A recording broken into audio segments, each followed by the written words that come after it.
నేటి నుండి కార్తీక మాసం ప్రారంభం. కార్తీక మాసం ఆధ్యాత్మికంగా దివ్యమైనది. ఈ మాసం స్నానానికి విశిష్టమైనది. ఇది దామోదర మాసం కనుక కార్తీక దామోదర అనే నామంతో స్మరణ చేయాలి. సూర్యాస్తమయానికి ముందుగా ఆకాశదీపం పెట్టే సాంప్రదాయం ఉంది. హృదయాకాశంలో వెలిగే జ్యోతికి ప్రతీకగా ఈ ఆకాశదీపం ద్యోతకమవుతుంది. దీనిని దేవాలయంలోనే కాక ఇంటిలోనూ వెలిగించవచ్చు. ఈ మాసం దీపారాధనకి విశిష్టమైనది. ఏకభుక్తం ఈ మాసంలో చేయాలి. ప్రతిరోజు ప్రదోషకాలంలో శివాలయానికి వెళ్ళి శివదర్శనం చేయడం శ్రేష్టం. శివాలయంలో, విష్ణువాలయంలో దీపాన్ని వెలిగించడం మంచిది. ఇంట్లో కూడా ప్రతిరోజు సంధ్యాదీపం వెలిగించాలి. కార్తీక మాసమంతా కార్తీక పురాణం రోజుకో అధ్యాయం పారాయణం చేయడం శుభకరం. శివుడు ఆశుతోషుడు, వెంటనే సంతోషించే స్వామి. అభిషేక ప్రియ శివ అన్నారు కనుక ఈ మాసంలో శివాభిషేకం అన్ని దోషాలను పోగొట్టి సకల శుభాలను ప్రసాదిస్తుంది. కార్తీక మాసం బృందావన యాత్ర, బృందావన పూజ విశిష్టం. బృందావనంలో శ్రీకృష్ణుని ఈ కార్తీక మాసం ఆరాధిస్తే బహు శ్రేష్టం. దానికి ప్రత్యామ్నాయంగా ఇంట్లో తులసి కోటను ఆరాధించే విధానాన్ని ఏర్పరచారు. నెల రోజులు తులసి సన్నిధిలో దీపాన్ని వెలిగించి విష్ణు పూజ చేయడం మంచిది. పాడ్యమి నాడు గోవర్ధన పూజ చేయాలి. బృందావనం వెళ్ళి గోవర్ధన పూజ చేయలేని వారు ఇంట్లో ఆవు పేడను ముద్దగా పెట్టి గోవర్ధన గిరిగా భావించి పూజించాలి. కార్తీక బహుళ ద్వాదశిని గోవత్స ద్వాదశి అంటారు. ఈ రోజున గోపూజ చేసిన వారు అనంతకోటి పుణ్యమును సంపాదించుకుంటారు. కార్తీక శుద్ధ అష్టమి నాడు గోపూజ చేసిన వారు సమస్త వ్రతములు చేసిన ఫలమును పొందుతారు.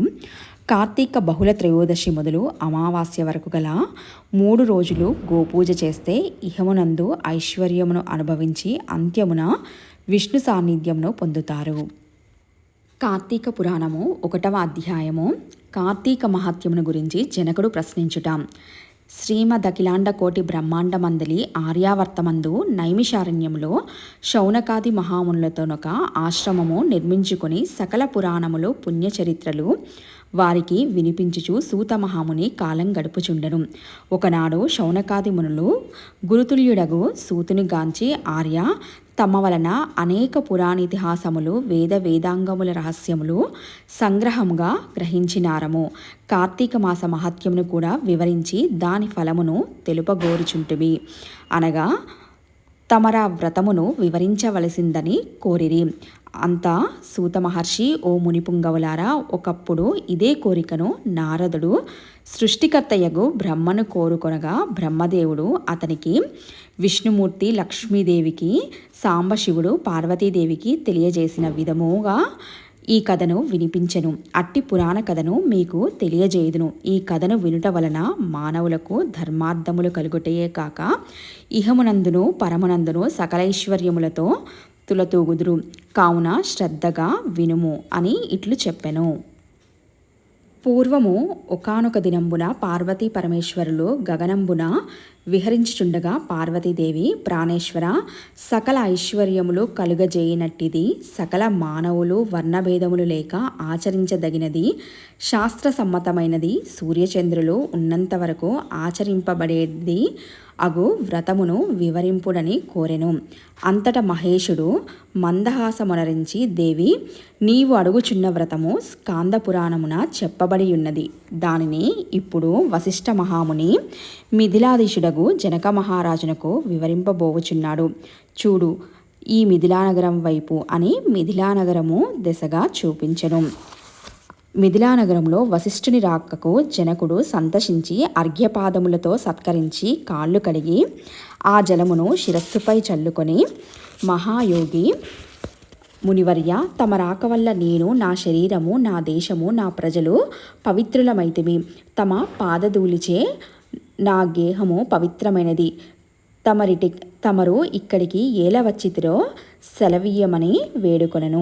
అందులకు వశిష్ఠుడు, జనక మహారాజా, నేనొక మహాయజ్ఞము చేయ తలపెట్టిని.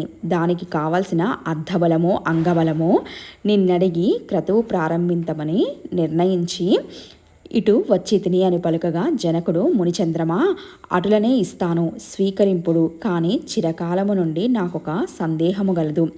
తమ బోటి దైవజ్ఞులను అడిగి సంశయము తీర్చుకోదలిచితిని. నా అదృష్టము కొలది మీరు ఇక్కడికి వచ్చారు గురురత్న. సంవత్సరములలో గల మాసములలో కార్తీక మాసమే ఏల అంత పవిత్రమైనది? ఆ కార్తీక మాసము గొప్పతనమేమి అను సంశయము నాకు చాలా కాలం నుండి ఉన్నది. కావున తాము కార్తీక మహత్యమును గురించి వివరించవలసిందని ప్రార్థించెను. వశిష్ఠ మహాముని చిరునవ్వు నవ్వి, రాజా, తప్పక నీ సంశయము తీర్చగలను. నేను చెప్పబోవు వ్రత కథ సకల మానవులను ఆచరించదగినది, సకల పాపహరమైనది అయి ఉన్నది. ఈ కార్తీక మాసము హరిహర స్వరూపము. ఈ మాసమునందాచరించు వ్రతము యొక్క ఫలము ఇంతని చెప్పనలవి కాదు, వినుటకు కూడా ఆనందదాయకమైనది. అంతియేగాక వినినంత మాత్రముననే ఇట్టి నరక బాధలను ఇహమునందును పరమునందును సౌఖ్యమును పొందగలరు. నీ బోటి సజ్జనులు ఈ కథను గురించి అడిగి తెలుసుకొనుటకు ఉత్తమమైనది శ్రద్ధగా ఆలకింపమని ఇట్లు చెప్పసాగెను.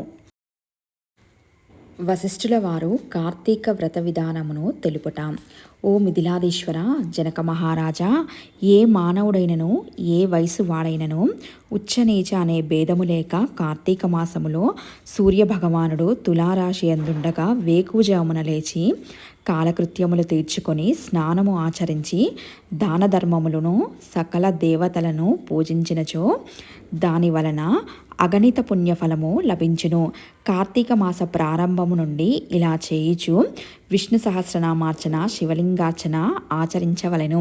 ముందుగా కార్తీక మాసమునకు అధిదేవతయగు దామోదరునికి నమస్కరించి, ఓ దామోదర, నేను చేయు కార్తీక వ్రతమునకు ఎట్టి ఆటంకములు రానియక నన్ను కాపాడము అని ధ్యానించి వ్రతమును ప్రారంభించవలెను. ఓ రాజా,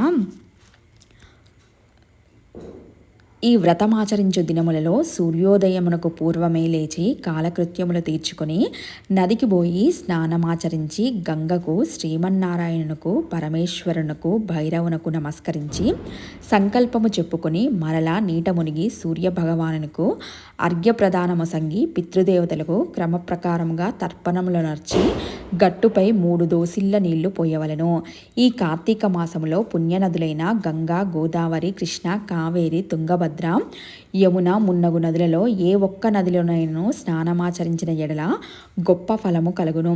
తడిబట్టలు వీడి మడిబట్టలు కట్టుకొని శ్రీ మహావిష్ణువునకు ప్రీతికరమైన పుష్పములను తానే స్వయముగా కోసి తెచ్చి నిత్య ధూపదీప నైవేద్యములతో భగవంతుణ్ణి పూజ చేసుకొని గంధము తీసి భగవంతునికి సమర్పించి తాను బొట్టు పెట్టుకొని పిమ్మట అతిథి అభాగ్యతలను పూజించిన వారికి ప్రసాదమిడి తన ఇంటి వద్ద కానీ దేవాలయంలో కానీ లేక రావి చెట్టు మొదట కానీ కూర్చుండి కార్తీక పురాణము చదవవలేను.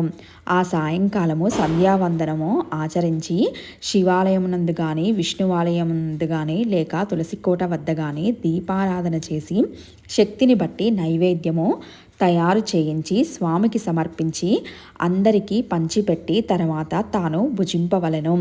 మరునాడు మృష్టాన్నముతో భూతతృప్తి చేయవలెను.